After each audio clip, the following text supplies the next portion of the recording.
മനസ്സിലായാലൊക്കെ എല്ലാവർക്കും സ്വാഗതം. നമ്മളിപ്പോൾ എൻ്റെ വീട്ടിലാണുള്ളത്. ഗായ്സ്, നിങ്ങൾ രാജമല്ലി കണ്ടിട്ടുണ്ടോ? എൻ്റെ വീട്ടിൽ പൂത്തുലഞ്ഞ് നിൽക്കുവാണ് ഗായ്സ്. നോക്ക്, എന്നാ രസമാണ് നോക്കിയേ കാണാൻ.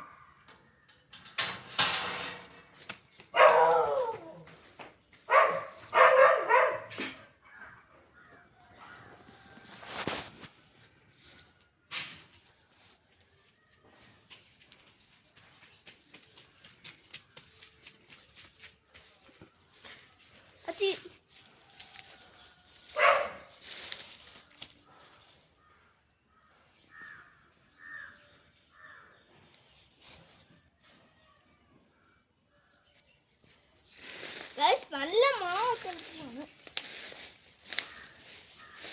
മണമില്ല. പക്ഷേ ഇങ്ങോട്ട് നോക്കിയേ, ഇതിന് നല്ല മണമാണ് ഗൈസ്. എന്നാടാ ചെറുക്കം വിളിക്കുന്നു.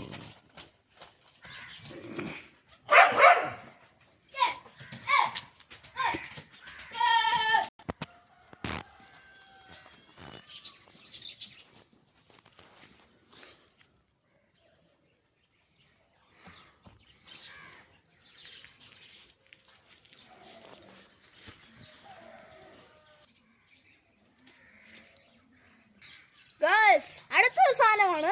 എൻ്റെ വീട്ടിൽ നിറച്ച് ചെത്തിപ്പൂവാണ്, ഞാൻ നട്ടാണ് ഗൈസ്. നോക്കൂ ഗൈസ്, ഇത് അച്ഛന് പൂജയ്ക്ക് വേണ്ടി അച്ഛക്കുന്ന സാധനമാണ്. ഗണപതി നാരങ്ങ എന്ന് പറയും. ഇത്ര നാളായിട്ട് വളർന്നിട്ടില്ല ഈ വാഴയൊക്കെ ആയിട്ട്.